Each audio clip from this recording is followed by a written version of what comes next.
세월호 참사 속에 진행된 육사지방선거, 여야 어느 쪽의 손도 들어주지 않은 절묘한 민심을 확인시켜 주었다라는 평가가 나오고 있습니다. 누가 웃고 또 누가 울었는지 이번 선거 결과의 의미, 또 향후 전국에 미칠 영향 분석해 보도록 하겠습니다. 새누리당 안영환 전 의원, 또 새정치민주연합의 문학진 전 의원과 함께 하겠습니다. 어서 들어오십시오. 안녕하세요. 네, 안녕하십니까. 네. 자, 안영환 전 의원께서는 육사 지방선거 결과 예상대로 나오셨습니까? 아니면 어땠습니까? 글쎄, 직전까지만 하더라도 새누리당이 더 많이 질 것이다 라는 이야기가 많이 있었지만은 생각보다는 선전을 한 것 같습니다. 제가 보기에는. 자, 근데 이제 결과론적으로 본다면은 국민들께서 어느 쪽 손을 들어주지 않은 것이죠. 크게 따진다면 아버지가 큰아들과 작은아들한테 재산을 분배할 때 큰아들을 보니까 뭔가 미덥지가 않아요. 그럼 작은아들도 맨날 형한테 대들기만 하지 미덥지 않아요. 그래서 니들 안 되겠다. 둘 다 앞으로 손잡고 더 열심히 해라. 그러면서 절반 나눠줬고 그리고 앞으로 제대로 못하면은 국물도 없다. 혼내주겠다. 이런 의미의 이번 심판이 아니었을까 그렇게 분석이 됩니다. 그렇군요. 네. 문 전 의원께서는 어떻게 보셨어요? 비슷한 생각입니다. 의원하고. 어느 당에도 국민들이 전폭적인 지지를 보내주지 않았죠. 결과적으로는 이렇게 볼 수 있을 것 같아요. 두 당 모두 좀 정신 좀 차려야 되겠다.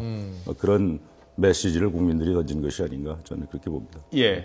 이번에 선거 전략을 보면요. 새누리당 같은 경우는 막판에 이제 대통령 마케팅을 폈어요. 그리고 야권은 계속해서 세월호 심판해야 된다. 세월호 심판 논의가 있었고요. 자, 그 두 전략 가운데 어느 전략이 통했다고 보십니까? 사실 이제 이번 중간선거, 이번 선거가 과연 미국식으로 말하는 중간선거 가지고 있었을까 말 것인가 굉장히 쟁점이었습니다. 세월호 이전에는 사실 대통령 임기가 시작한 지 1년밖에 안 됐어요. 그럼 이것을 심판이 강할 것인가? 대다수는 심판이 불가능하다고 봤었습니다. 그런데 세월호 사건이 터지면서 정권 심판으로 가버린 거죠. 그러다 보니까 야당에서는 강하게 정권 심판을 몰아붙였고 그러다 보니까 새누리당에서는 박근혜 대통령을 심판하자고 그러니까 오케이 그럼 박근혜 대통령 지키겠다는 전략으로 나온 것이죠. 그런데 이제 기본적으로 중간선거는 여당이 질 수밖에 없는 선거입니다. 미국에서 중간선거가 1860년도부터 시작한 지금 160년 됐습니다. 그런데 160년의 미국 헌정 역사에서 중간선거에서 여당이 이긴 것은 단 3번입니다. 1932년 대공황 때.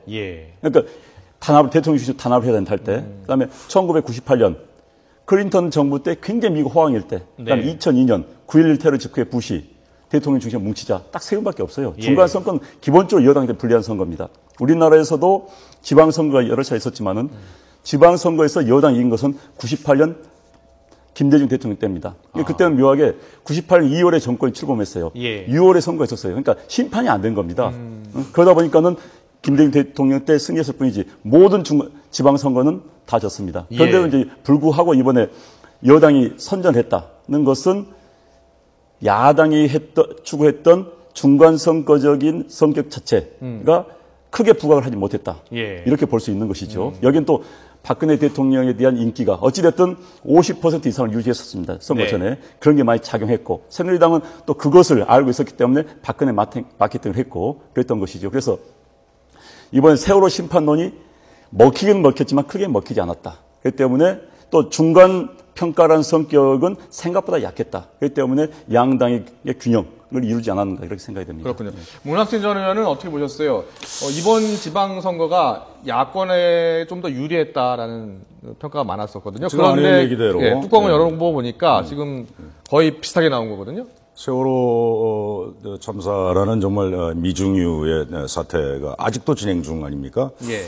이제 참사 사태로 인해서 많이 이 지형이 바뀐 거죠. 그랬는데 제가 보건대는 제1야당이 어떤 존재감을 확실하게 이 국민들한테 각인시켜주지 못한 거 아닌가. 너무 로우키로 갔다, 너무 조심 모드로 갔다는 그런 느낌이 듭니다. 저는 전에도 말씀을 드린 바가 있는데 이 세월호 참사 일어났을 때 왜 첫날인가 둘째 날인가 김한길 안철수 공동대표가 목포 진도 현장에 갔잖아요. 두 분이 됐든 아니면 한 분은 중앙당에 당사에 와서 당무를 보든 하여튼 그 중에 한 분이라도 거기서 나는 좀 유족들하고 이제 가족들하고 예. 같이 난 계속 있었으면 했습니다. 근데 그런 거를 몸으로 실천으로 좀 야당이 보여주는 이제 이런 것들이 필요했는데 야당이 사실은 야당다워야 되거든요. 그런데 네. 이 대한 제시도 뭐 그렇게 제대로 된 것이 없었고, 예. 그다음에 너무 조심조심하고 물론 이 세월호를 가지고 정치에 선거에 이제 이용하려고 하고 그러면 역풍을 맞겠죠. 이제 근데 그걸 너무 신경을 썼던 거 아닌가 저는 그런 생각이. 예. 그 박근혜 대통령의 이제 국정 운영 굉장히 만약 이번 선거에서 크게 여당이 패했다면은 국정 운영 상당히 어려웠겠죠. 네. 그런데 지금 정도의 결과라면 국정 운영을 좀 더 자신 있게 펼 수 있게 됐다라고 보십니까? 자신 있게 펴면 문제가 생기죠. 예. 더 긴장하고 방심해서는 안 되죠. 사실 만약에 청와대 관계자들이 야 이번 선거 이 정도면 뭐 선전이다 승리다라고 평가를 하면은 저는 큰일 난다고 봅니다. 예. 이럴 때 더 긴장하고 더 낮은 자세로 나와야 되거든요. 예. 그래서 선거 결과 특히 이제 저는 이번에 부산에서 오거돈 후보가 50% 가까이 육박을 했습니다. 네. 또 대구에서 김부겸 후보가 40%가 넘었습니다. 그 상당히 상징적인 겁니다. 예. 여당의 지지, 아주 고정 지지층이 굉장히 많은 거기서도 야당이 약진했다는 것은 다시 말해서 영남에서도 크게 확대해서 해본다면 현 정부의 국정 운영에 대해서 불만인 사람들이 많다. 예. 그렇게 해석을 해야 되거든요. 예. 그래서 방심하면 안 됩니다. 더 정신을 차려야 되는 거죠. 예. 문학준 의원님 보니까 그 경기 인천을 새누리당이 승리했습니다만 그 차이가 아주 근소해요. 예. 사실상요. 예. 예. 때문에 지금 안영환 전 의원 말씀은 박근혜 대통령이나 지금 현 여당 그리고 청와대가 좀 더 조심해서 그리고 국정을 수행할 때 인사라든지 이런 부분에 대해서 좀 더 국민의 뜻을 좀 받들어서 그리고 야당과 협조해서 해야 되지 않겠느냐 이런 말씀 같거든요. 어떻게 보세요? 공감합니다. 혹시 지금 박근혜 대통령이나 새누리당이 이번 이 육사 지방선거 결과에 대해서 이게 뭐 이 세월호 참사에 대한 그 정부 책임론 이거에 대해서 국민들이 면죄부를 준 것이다. 이제 세월호 국면은 이제 벗어난 거 아니냐 육사 지방선거 네. 이 결과로 해서 난 이렇게 착각을 할까봐 상당히 좀 우려스럽습니다. 지금까지 박근혜 대통령 취임하고 이제 1년 이제 3, 4개월 됐잖아요. 지금껏 보여온 게 이제 여러분들이 뭐 지적을 하지만 불통, 그다음에 일방주의, 예. 그다음에 공안 위주, 뭐 이런 것들이 계속 지적이 되는데 네.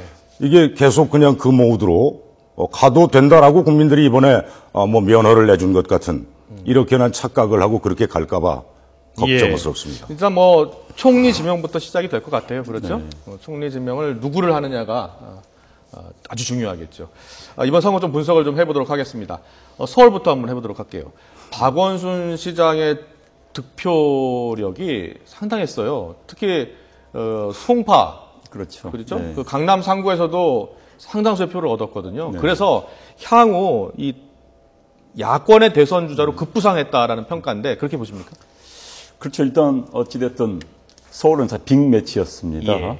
정몽준, 뭐 강력한 대권 후보, 박원순 후보, 대권 후보급이라 할 수 있겠죠. 예. 그런데 큰 표차로 이겼습니다. 물론 거기에 박원순 개인의 능력은 얼마나 작용했는지 모르겠습니다만 큰 표차로 이겼다는 것. 사실 선거는 결과가 말해주는 겁니다. 네. 그래서 특히 이제 박원순 후보 같은 경우는 이번에 이미지도 굉장히 많이 높아졌습니다. 정몽준 후보를 꺾음으로써. 그래서 예.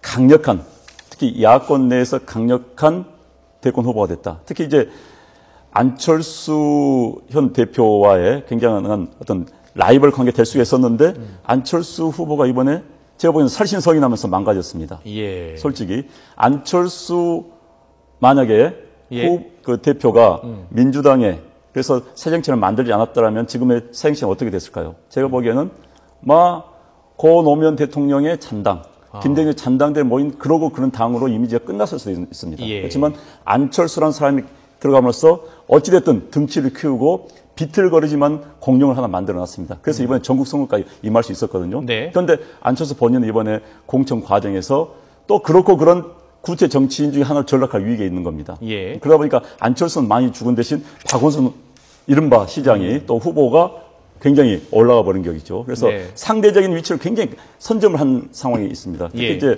앞으로 4년 동안 서울시장이라는 자리는요, 굉장히 유리한 자리입니다. 언론의 주시를 계속 받을 수 있는 자리입니다. 지방의 도지사하고 차원이 틀립니다. 그렇기 때문에 4년을 계속 한다는 것은 합법적으로 대통령 선거운동을 할 수 있는 위치에 있다라고 볼 수밖에 없는 것이죠. 그래서 강력한 대권 후보의 반열에 아주 강력하게 올라갔다 이렇게 볼 수 있습니다. 그렇군요. 문학진 전 의원도 그렇게 보세요?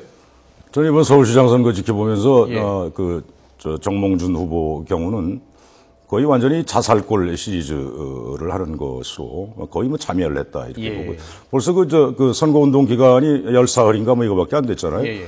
그동안에 대국민 사과를 몇 번 했습니까? 그러니까 거의 참여를 했다고 보고요. 그 참 의아하더라고요. 그렇게 몇 선 의원이죠? 5선인가요? 7선이요. 7선인가요? 그렇게 내공도 많이 쌓았을 테고 한데, 참 의아스럽게 하여튼 참 거의 참여로 보이고. 박원순 시장 경우는 저는 이렇게 봅니다.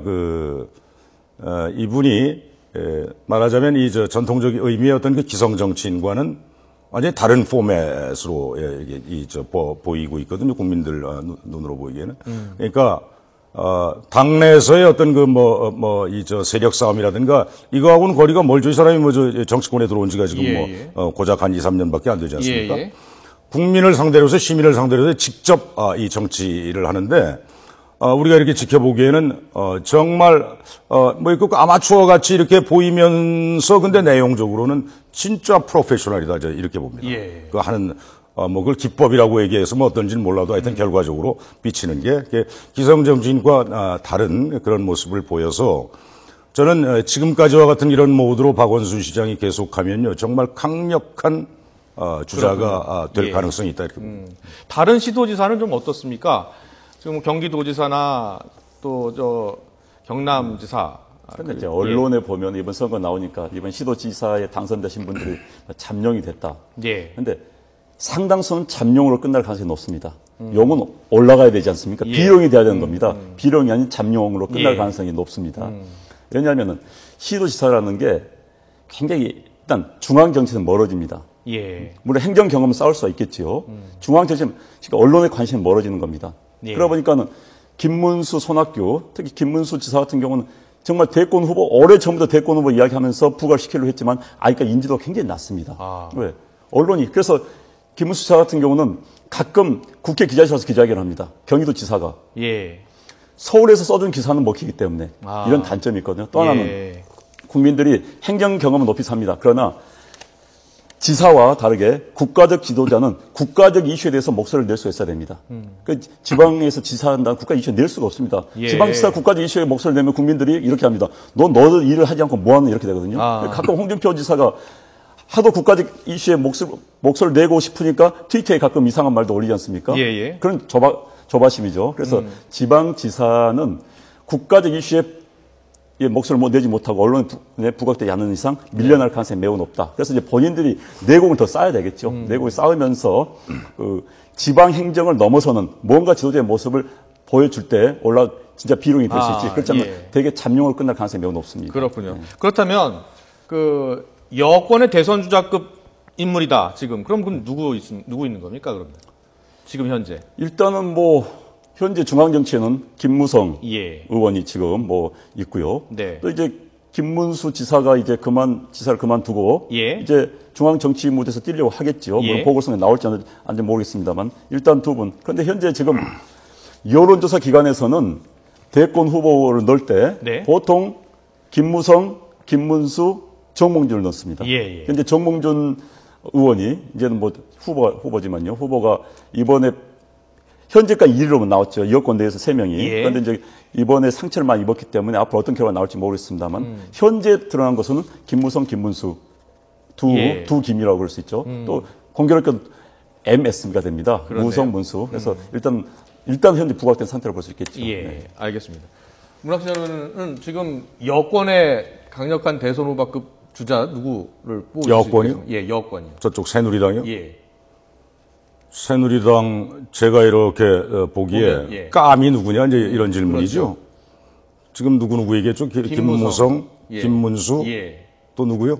정몽준을 정몽준은 예. 저는 이번에 완전히 거의 참여를 했다고 보고요. 김무성, 김문수 그 정도밖에 없어요. 그래가지고 되겠습니까? 정치는 바뀌는 거기 때문에 현재 이제 부각될 수 있는 현재. 근데 뭐 요새 신문들 보면은 이제 이번 육사 선거 지금 이틀밖에 안 지났지만 새로 이 광역단체장 된 사람들 이제 이름들을 뭐 남경필, 뭐 원희룡들 뭐 쓰대요. 그 사람들이 진짜 얼마만한 준비가 돼 있는지는 제가 대강은 알아도 지금 얘기하기는 뭐 섣부르고. 알겠습니다. 그렇다면 그 여권의 지금 차기 대권 주자 군이 지금 얘기한 그 정도라면 너무 약합니다. 좀 길러내야 되겠어요. 예. 뭐 김무성 의원 같은 경우에 이제 이번에 당권 도전할 것 같고요. 그리고 홍준표 지사도 이제 뜻이 있는 것 같아요. 그렇죠? 그리고 지금 김문수 전 의원도 이번 730 재보선에 나올 것 같지 않습니까? 어떻게 보세요? 그래서 이제 정치인들이 그 휴식기를 굉장히 못 견뎌야 합니다. 예. 특히 이제 국회에 들어가지 않으면은 아까도 말씀드렸지만 언론에서 부각이 안 됩니다. 언론에서 잊혀지면 국민들은 잊혀지는 겁니다. 예. 그렇기 때문에 아마 어딘가 노력을 할 겁니다. 물론 그게 본인의 노력이 현실화 될 수 있을지 없을지는 뭐 그건 별개고요. 예. 어쨌든 뭐 등원을 하기 위해서 노력을 할 거라고 봅니다. 예. 자, 그리고요, 이번 선거에서, 안희정 지사가요, 재선을 성공을 했어요. 예. 그래서 지금 야권에서는 또 안희정 지사도 강력한 대선 후보군에 이제 올려놔야 되는 건 아니냐. 그렇게 되면 이제 보통 안희정 의원은 친노계의 대표적인 인사니까. 그럼 문재인 의원과 혹시 또 경쟁해야 되는 건 아니냐. 이렇게 보는 분도 있거든요. 예. 문학진 의원께서 어떻게 보세요? 저는 안희정 지사 이제 재선 정말 축하할 일이고요. 저보다 또 후배되고 잘 압니다. 잘 아는데, 잘 준비했으면 좋겠어요. 제가 이 얘기를 왜 하냐면, 누구나 이 정치권에 이제 들어온 사람들은 다 한번 자기가 대통령 될 만하다고 본인들이 생각을 해요. 남이 알아주건 아니건. 근데 중요한 건 남들이 그 인정을 해줘야 되잖아요. 예. 제가 왜 얘기하냐면, 이 김두관 전 경남지사가 지난번 대통령 후보 당내 경선 나왔다가 실패했잖아요. 예. 그런데 다들 어떤 포텐셜이 있다. 김두관 괜찮은 물건이다. 이런 이야기들을 이제 주변에서들 많이 했습니다. 그래서 적극적으로 움직이는 이런 사람들이 진짜 알만한 사람들이 가서 이제 많이 도와주고 있는데 김두관 씨 입장에서는 좀 아픈 얘기일 테고 많이 얘기를 들었을 거예요. 참 준비가 좀 부족하다라는 그런 중평을 받았어요. 그래서 이제 결과가 그랬던 건데 저는 안희정 지사 같은 경우도 제가 듣기에는 처음에 지사 돼서부터 대전에 청사에서 큰 꿈을 가지고 계획을 가지고 수업을 지속적으로 받아왔다는 이야기를 제가 전해 들었습니다. 네. 굉장히 중요하죠. 그러니까 내공을 쌓고 실력을 쌓고 국가 지도자로서 뭔가를 이렇게 갖추는 그런 준비를 철저히 하면 좀 기회가 있을 수도 있다 보는데 친노 그거는 저는 모르겠습니다. 지금 문재인 의원이 원내에 있으니까 원내 의원들은 아마 문재인 의원을 이렇게 추종하고 같이 가는 그런 사람이 안 지사보다는 훨씬 많지요. 예. 그건 그런데 그게 나는 중요한 게 아니라 아까 왜 박원순 시장 얘기했잖아요. 예. 국민들이 그 사람을 과연 정말 그만한 깜으로 보느냐, 정말 물건으로 보느냐. 이게 난 훨씬 더 중요하다고 봅니다. 안철수 대표는 이번 지방선거에서 앞서 이제 안영환 전 의원께서는 잃은 게 너무 많다 이렇게 보고 계시는데 어떻게 보세요? 윤장현 일단 후보가 당선이 됐어요. 광주에서 한번 기회를 더 준 것이다. 이렇게 보는 분석도 있던데. 광주 분들이 굉장히 정치적, 전략적 사고와 판단을 하면서 임한다는 거 아닙니까? 그게 이제 이번에 여실히 드러난 거로 보이는데. 안철수 대표 경우는 지금까지 3월 2일 날 이제 합당 선언을 하고 지금 이제 석 달 됐지 않습니까? 몇 번에 걸쳐서 사실은 좀 이 정치 현실을 좀 잘 모르는 거 아닌가? 그다음에 좀 내공이 좀 부족한 거 아닌가? 뚝심이 좀 부족한 거 아닌가? 이런 평들을 좀 받고 있어요. 근데 이걸 좀 잘 좀 극복을 하면 좋은 물건이 될 수도 있겠죠. 정치권에서는 이번 지방선거보다 오히려 7월 30일에 있을 재보선이 중요하다는 말을 많이 해요. 지금 출마를 위해서 자리를 내놓은 분들도 있고, 그래서 12석, 많게는 16석까지 지금 될 것으로 예상이 되고 있거든요. 이 미니 총선이 왜 중요한 거고 또 어떤 분들이 지금 나올 것으로 예상이 되고 있습니까?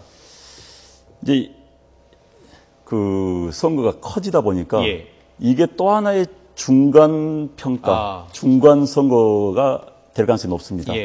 그렇다면 또 여당이 굉장히 불리한 선거가 될 수밖에 없는 것이죠. 그런 상황이 되기 때문에 또 하나는 이번에 이제 전체 의석의 한 절반 이상이 수도권 선거입니다.